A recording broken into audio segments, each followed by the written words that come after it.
마태복음 7장 1절부터 12절까지 주제는 비판에 관해서 비판하지 말라 이런 주제잖아요.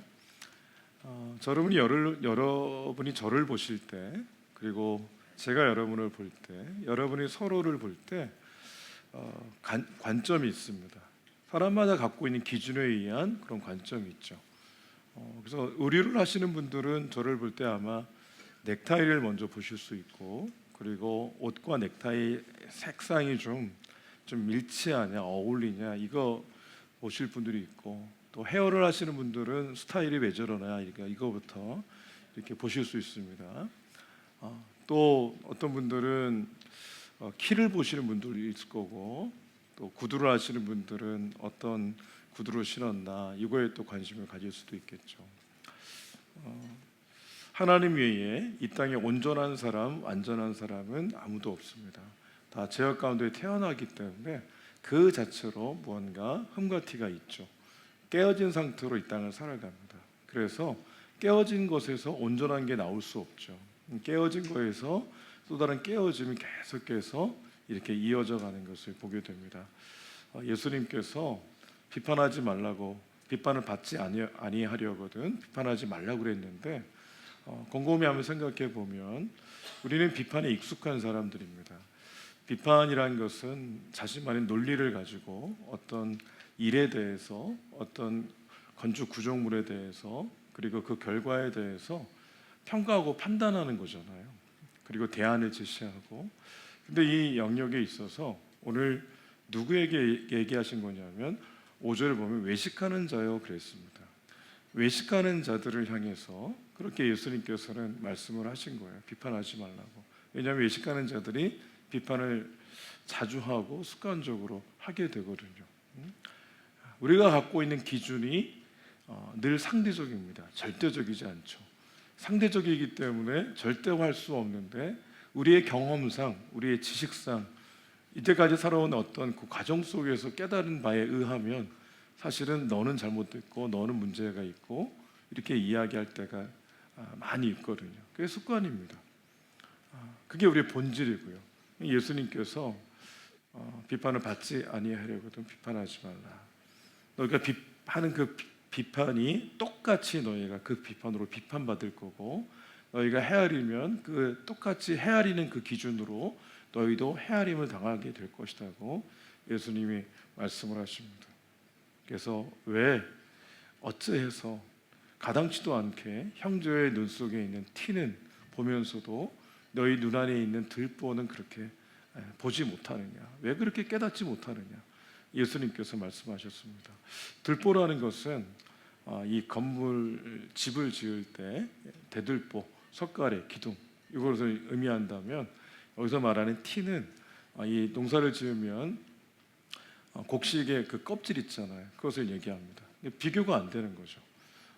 내 안에는 들보가 있는데 형제 안에 이 껍질이 좀 있다고, 그것을 들보처럼 여겨서 그를 비판하는 것이 온당한가? 예수님이 우리에게 지금 묻고 있는 겁니다. 율법대로, 말씀대로 조금 살아간다고 해서 완벽하게 깨끗하고 의롭고 온전한가? 그렇지 못하는데 왜 어찌해서 형제의 부족함을, 그의 죄악됨을 왜 그렇게 너의 시각으로, 너의 기준에 의해서 판단하고 평가하는가? 예수님이 그렇게 책망을 하고 계신 거죠. 먼저 내 안의 들보를 깨닫지 못한 그 외식하는 자의 수준에서 벗어나지 못하면 소망이 없음을 예수님 말씀을 하고 있으신 겁니다. 5절에 외식하는 자요, 먼저 내 눈 속에 들보를 빼라. 그 후에야 밝히 보고 분별력이 있어서 형제의 그 티에 대해서도 뺄 수 있도록 도와줄 수 있으니, 먼저 내 안에 들보가 있음을 인정하고 인지하고 빼는 과정을 먼저 거쳐야 된다. 예수님이 그렇게 우리에게 말씀하고 있습니다. 제 막내하고 공기놀이를 막 이렇게 하는데, 딸이니까 뭐 이렇게 놀 때 공기놀이 하고 이런 거 해요. 하는데 최근에도 막 하는데 마지막에 꺾기에서 10년을 먼저 이제 공기가 5개잖아요.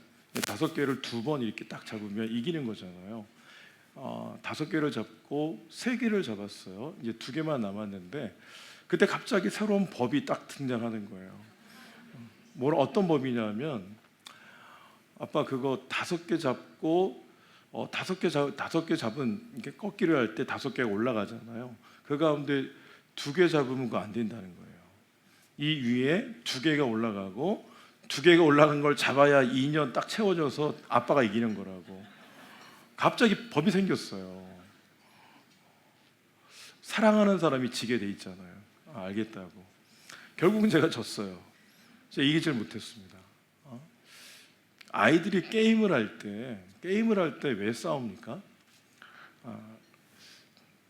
우리 동네에서는 그렇게 게임 안 했다고. 우리 학교에서는 그렇게 게임 안 한다고. 그거 갖고 싸우잖아요. 그러니까 아이들 놀이할 때 안 싸우는 걸 본 적이 없어요. 늘 싸워요. 법대로 하면 싸울 일이 없는데 계속해서 법을 개정하고 만들고 막 그렇게 해요. 법과 법이 뭔가 충돌을 하죠. 이게 뭐냐면 하나님께서 우리를 속성상 입법 또는 재판 그 위치에 세우지 않으시고 우리를 법대로 살아가는 준행자의 위치에 세워놨는데 법대로 살면 될 사람이 계속해서 법을 만들겠다고 하고 법을 갖고 누구를 재단하겠다고 하는 그때로부터 문제가 생긴다는 거죠. 예수님 그 말씀 지금 하고 계신 겁니다. 성경을 한번 찾아볼까요? 로마서 2장 1절을 한번 찾아보겠습니다. 읽겠습니다. 시작. 그러므로 남을 판단하는 사람아 누구를 막론하고 네가 핑계하지 못할 것은 남을 판단하는 것으로 네가 너를 정죄함이니 판단하는 내가 같은 일을 행함이니라. 아멘. 핑계할 수 없다는 거예요. 남을 판단하는 그게 곧 너 자신을 정죄하는 거라 이렇게 말씀을 하고 있습니다. 이게 무서운 말씀이죠. 저나 여러분이나 똥이 묻었든 겨가 묻었든 뭐가 다 묻어 있어요. 그래서 누가 누구에게 더 의롭고 더 경건하고 더 낫고 말할 수가 없는 거죠. 왜냐하면 우리 모두 하나님 앞에 있습니다. 정죄는 죄를 정하는 문제는 내가 정하는 게 아니고 그 법을 만들고 그리고 법을 가지고 이 땅을 통치하시는 하나님의 영역인 거죠. 우리가 계속해서 하나님의 영역을 침범해서 우리가 마치 하나님인 것처럼 쥐락펴락하려고 하기 때문에 문제입니다. 또 말씀 읽어볼게요. 로마서 14장입니다. 14장 10절을 읽겠습니다. 시작. 네가 어찌하여 내 형제를 비판하느냐? 어찌하여 내 형제를 없인 여기느냐? 우리가 다 하나님의 심판대 앞에 서리라. 아멘. 우리 하나님의 심판대 앞에 다 설 사람들입니다. 심판대에서 누군가를 재판할 사람이 아니라 하나님의 심판대 앞에 딱 서서 재판을 받아야 될 그런 위치에 있는 사람들인 거죠. 근데 세상을 살아가면서 습관적으로 내 안에 들보를 보지 못하기 때문에 형제를 재판하고 그리고 재단하고 헤아리고 평가하는 나만의 잣대를 가지고 내가 갖고 있는 30cm의 그런 나만의 기준을 갖고 있는 자아를 가지고 그 잣대를 가지고 그 기준을 가지고 형제를 평가하고 판단하고 그래서 옳고 그름을 따지려고 하는 아담과 하와가 선악을 알게 하는 나무의 열매를 먹었을 때 그것이 선악을 알게 하는 나무의 열매잖아요. 여러분 저와 여러분은 선악을 아는 것 자체가 고통스럽습니다. 선악의 문제는 주님의 영역인데 자꾸만 우리가 그것을 우리의 영역인 것처럼 가지고 오면 우리는 옳고 그름 또는 선과 악 이 사이에서 계속해서 씨름하고 전쟁하고 경쟁하다가 소모적인 인생을 살아갈 수밖에 없는 거죠. 주님께서 그거 선악을 알게 하는 나무의 열매를 먹고 선악과 판단할 능력이 없는 자가 그걸 먹음을 통해서 이 세상에서 우리는 늘 그런 논리에 빠져서 살아가게 되는 거죠. 근데 중요한 것은 우리는 하나님의 심판대 앞에 언젠가는 설 그날이 반드시 있다는 겁니다. 그러므로 형제에 대한 태도를 어떻게 해야 될지를 예수님이 가르쳐 주신 거죠. 야고보서 말씀드릴게요. 4장 11절 12절을 읽도록 하겠습니다. 자, 시작.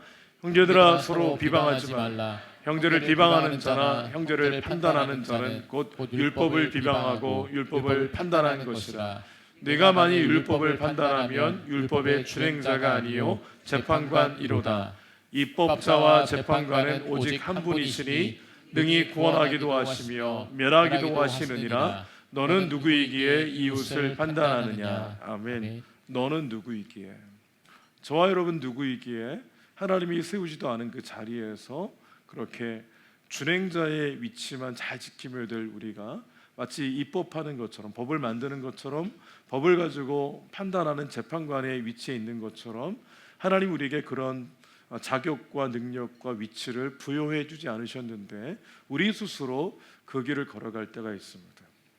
그래서 하나님은 오늘도 우리 안에 들보를 가르쳐 주십니다. 은혜가 뭐냐 하면 내 안에 들보가 보일 때 은혜입니다. 내 안에 이런 들보가 있구나, 이런 도저히 감당할 수 없는, 누구도 다 보이는데 그 전까지 내게 보이지 않았던 들보가 있어요. 사람들은 다 알아요, 내 안에 어떤 들보가 있는지. 근데 나 스스로는 인정도 안 되고 인지도 안 되고 보이지 않으니까 답답할 노릇인 거죠. 야곱이 어떤 들보가 있었습니까? 야곱은 하나님의 언약, 그 장자권을, 장자의 권리를, 때를 기다리면 하나님이 야곱을 택하셨기 때문에 그의 것이 될 텐데 기다리지 못하고 자신만의 인간적인 방법으로 형을 그렇게 어찌 보면 약점을 이용해서 자신의 욕심을 채운 사람이잖아요. 그게 그의 들보입니다. 그게 뽑히지 않잖아요. 그러니까 하나님이 뽑아내는 과정을 혹독하게 거치게 하시는 겁니다. 그래서 외삼촌 집에 이제 엄마 아빠 아삭과 리브가가 보냈는데 그 보내는 과정도 에서가 자신을 죽일 거라고 하는 소리를 리브가가 듣고 아버지가 죽으면 야곱을 죽이겠다는 그런 결심에 찬, 결의에 찬 이야기를 리브가가 듣고 무서워서 야곱을 보낸 거잖아요. 그 야곱이 20년의 세월 동안 외삼촌 라반의 집에서 우리가 잘 알듯 탈탈 털립니다. 계속해서 속아요. 라반이 이용합니다. 노동력을 착취하는 거죠. 20년의 세월 동안에 착취당하며 살았어요. 그리고 20년이 지나서 고향으로 돌아왔습니다. 근데 여전히 집 안에는 문제가 계속해서 많았어요. 첫째 아들 르우벤이 자신의 아내의 그 침대를 더럽히고 자신을 능욕한 거죠. 그리고 넷째 아들이었던 유다는 며느리와의 관계 속에서 후손을 이어가고 있고, 요셉은 형들에 의해서 팔려가고 있고, 야곱의 입장에서는 죽은 줄 알았던 거죠. 이런 모든 과정이 야곱 안에 있는 그런 모든 들보들을 뽑아내는 그런 과정이었습니다. 이런 과정이 야곱뿐만이 아니라 오늘 우리도, 야곱의 속성을 갖고 있는 우리도 하나님께서 그냥 내버려 두는 법이 없이 계속해서 뽑아내는 작업을 하죠. 은혜는 뭐가 은혜냐면 내 안에 들보가 있다는 것을 인지를 하고 인정하고 그것을 깨닫고 하나님 앞에 그 문제를 가지고 씨름하는 것 자체가 은혜입니다. 그 다음 말씀 6절에 보게 되면 전혀 맥락상 맞지 않는 것 같은 말씀이 나와요. 거룩한 것을 개에게 주지 말며 너희 진주를 돼지 앞에 던지지 말라. 가치를 모르기 때문에 오히려 너희를 찢어 상할까 염려해라, 이렇게 말씀하고 있습니다. 돼지와 진주는 어울리지 않잖아요. 그래서 개는 이방인을 얘기하고요, 돼지는 이스라엘 백성들에게 부정한 짐승이에요. 키워도 안 되고 먹어도 안 됩니다. 근데 그 돼지에게 이 가치로운 진주와 같은 가치로운 진리가 어울리지 않는 거죠. 그러니까 이 내 안에 들보가 있다는 사실, 그래서 형제를 비판하지 않고 형제를 사랑함으로 존중함으로 나아가는 이 모든 것이 참으로 가치인데, 이 가치를 깨닫지 못하는 것은 돼지에게 진주를 주는 것과 똑같다는 겁니다. 하나님 앞에 이 깨달음이 우리에게 있어야 됩니다. 적어도 들보가, 내 안에 들보가 있다는 사실을 깨달아야 그때부터 변화가 시작되는 거잖아요. 들보조차 있는 걸 인지도 안 되고 인정도 안 되는데 어떻게 변화의 과정을 거칠 수 있겠어요? 이것을 깨닫는 그 순간부터 우리는 무엇을 해야 되느냐? 7절부터 11절 사이에 주제는 뭡니까? 기도하라잖아요. 구하고 찾고 문을 두드리고, 기도하고 기도하고 기도하고, 이 내용입니다. 근데 그게 적극적이에요. 구할 때 주시잖아요. 좀 적극적으로 찾으라고 그랬잖아요. 액션을 취하는 거죠. 그때 찾게 해주신다고 그랬잖아요. 찾아도 잘 안 찾아줘요. 그럼 어떻게 막 두드리는 거죠. 줄 수 있는 사람에게. 그래서 구하고 찾고 문을 두드리는 것은 강조하고 적극적으로 하나님 앞에 나아가야 된다는 것을 말씀하고 있고, 그리할 때 반드시 응답해 주신다는 내용이잖아요. 그래서 아버지는 아들이 떡을 달라 하는데 돌을 주지 않는다. 아버지는 아들이 생선을 달라 하는데 뱀을 주지 않는다. 가장 좋은 것을 준다. 누가복음 11장 13절에는 같은 말씀이 나와 있는데, 여기에는 가장 좋은 것 성령을 주시지 않겠냐 이렇게 말씀하고 있습니다. 자, 갑자기 뜬금없이 기도에 대한 말씀이 나오는 것이 의아해할 수 있는데, 이게 맥락상 이런 논리입니다.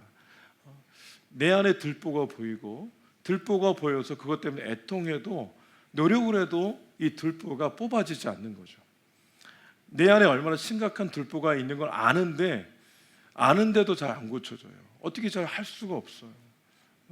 깨닫기는 했지만 이것을 벗어나고 싶은 마음이 내 안에 굴뚝 같은데 잘 안 되는 거죠. 주님께서 기도할 필요성에 대해서 말씀하신 겁니다. 하나님 앞에 엎드려야 될 주제가 무엇이냐? 6장에서는 무엇을 먹을까, 무엇을 마실까, 무엇을 입을까, 이거 다 이방인들이 하는 건데, 내 자녀인 너희들 이거 걱정하지 말아라. 생존의 문제 내가 책임져 줄 테니까 너희는 먼저 그의 나라와 그 일을 구해라. 내일 일은 내일의 주권자인 내가 걱정할 일이지, 주권이 없는 너희가 내일이 연장되어서 허락하시면 살 수 있는 그런 피조물에 불과한 너희들의 영역이 아니고 나의 영역인데 왜 내일 일까지 앞당겨서 염려하느냐.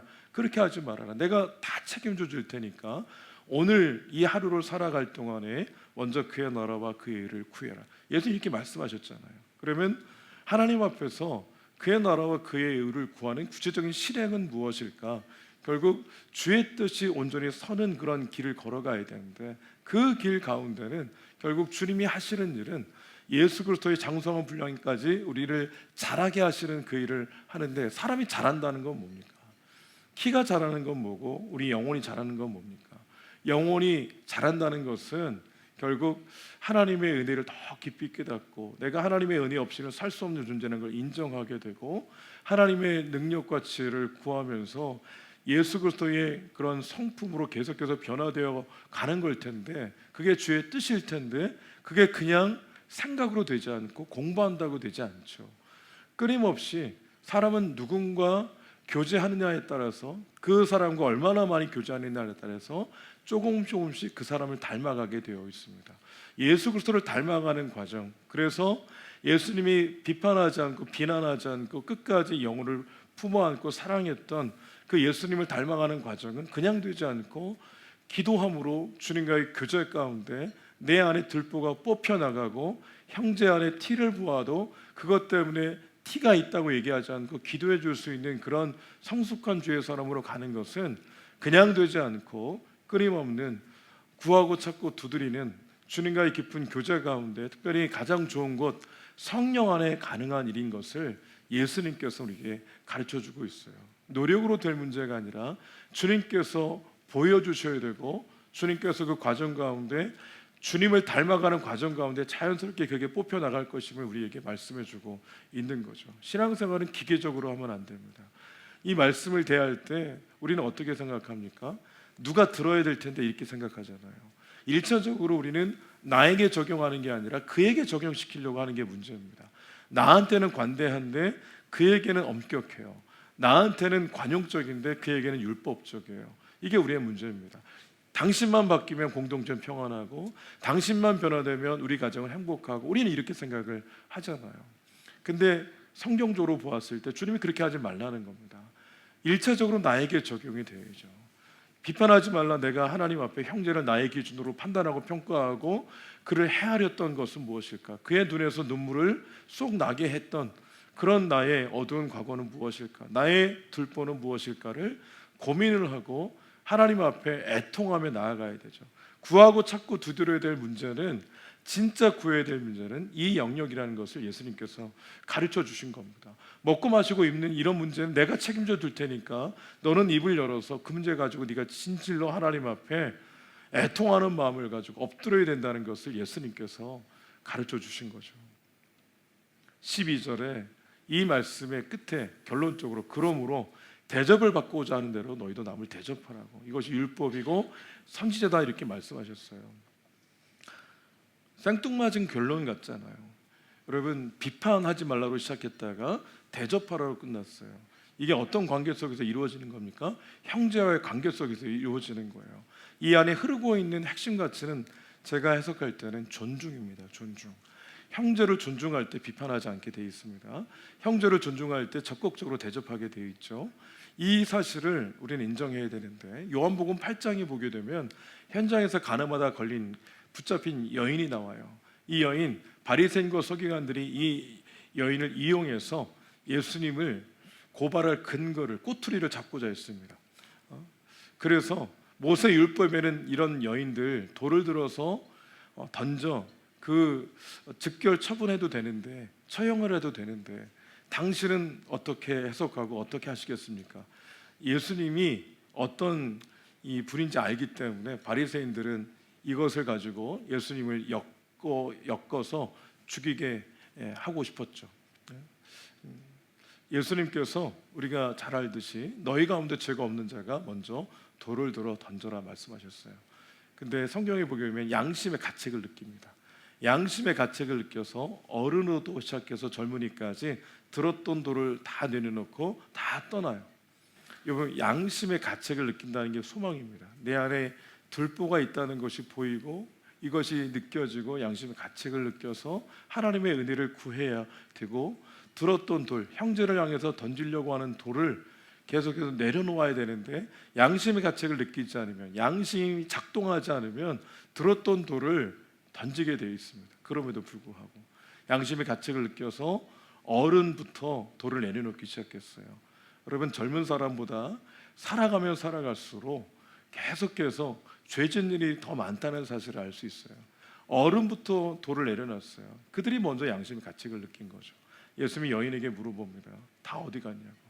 다 떠나갔습니다. 예수님께서 여인에게 나도 너를 정죄하지 않겠다. 그들이 너를 정죄하고 너를 죽이려고 했지만 너는 죽어 마땅하지만 나는 너를 정죄하지 않겠다. 가서 다시는 그 죄를 짓지 말라고. 예수님이 살 기회를 다시 한번 회복된, 그리고 변화된 인생을 살아갈 수 있는 길을 열어주시는 것을 보게 됩니다. 그럼 용서받은 여인이잖아요. 그 여인이 용서받았는데 이후에 다시 살아가면서 그 죄를 짓는다든지 아니면 그 죄를 짓고 있는 자들을 향해서 손가락질하고 정죄한다면 옳지 않잖아요. 저와 여러분은 용서받은 그 여인입니다.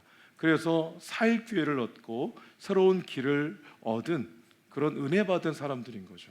그런 우리가 서로를 대할 때 나도 용서받은 여인 같고 그도 용서받은 여인 같은데, 내가 어떻게 은혜 받은 자로서 주님이 나를 정죄하지 않는데 내가 그를 정죄할 수 있고, 그리고 그를 비판해서 그로 하여금 깊은 수렁에 빠지게 할 수 있는가? 그런 자격과 권리가, 위치가 내게는 없다는 것을 예수님께서 말씀해 주잖아요. 바리새인과 서기관들에게 여인은 뭐였습니까? 자신들의 목적을 성취하기 위한 수단이었어요. 이용 가치가 있는 수단이었습니다. 사람이 사람을 만날 때 이용 가치가 있으면 관계가 깊어질 수 있겠죠. 주님이 내게 이득이 되니까 만나고 헤어지고 이렇게 하지 말라고. 그 여인, 당장 죽어도 괜찮은 그 여인 이용해서, 그 여인의 아픔과 죄악을 이용해서 자신들의 목적을 성취하려고 했던, 여인을 수단으로 삼았던 그들을 향해서 예수님께서는 그 여인이 나에게 있어서는 수단이 아니고 목적이다. 그 여인을 구원하기 위해서 나는 이 땅에 왔다는 것을 명확하게 보여주신 거잖아요.